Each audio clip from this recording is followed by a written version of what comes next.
You're going to like this one. Number 4, biggest flops of the year, Lance Stroll. Yeah, Lance I Stroll do like this is one.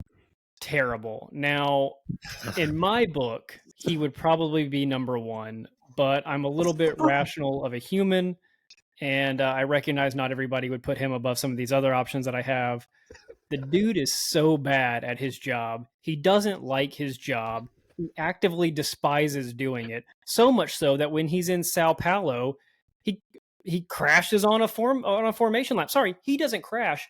He goes off the track, and when he tries to rejoin the track, he pulls through a gravel trap, which no driver, me or you, could go get an F1 car and know not to drive through a gravel trap. We know not to do that in stupid go-karts. But not Lance Stroll, who's done this for what, 8 seasons now? Is this season 8 or 9 for Lance Stroll?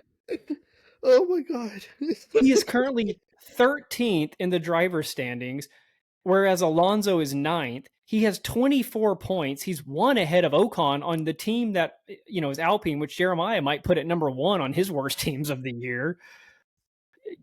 Tell me I'm wrong. I don't think you can. I'm crying. He goes off on a formation lap. All he had to do was reverse. He pulls into a gravel pit and he goes, I'm beached. The only way you can navigate a gravel trap is if you're moving at high speeds. He started like 3 feet off the gravel trap and just pulled into it. He's by far the worst drivers on the grid. I can't give him the worst spot because I still have to give that to Logan Sargent. But man, Lance Stroll is bad. And I know that earlier in the season I was talking about how, he's been getting better. I can now see him as being a decent driver. I take it all back.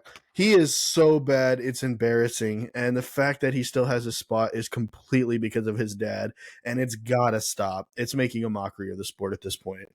Yeah, he got points the first half of the season. Back half of the season, he's done nothing. And he has recorded on his line for this year, not a DNF. He has a DNS. Do you know how hard it is to get a DNS without your car being exploded from a qualifying session before? Like, There's I'll give you an nothing example. wrong with it. Alex Albon had a DNS this year. Logan Sargent last year, I think, or maybe it was earlier this year, had a DNS because their car got so messed up in quali that they couldn't race in it. He got a DNS during a formation lap of a race. That is so hard to pull off. There was nothing wrong with the car. It was just beached.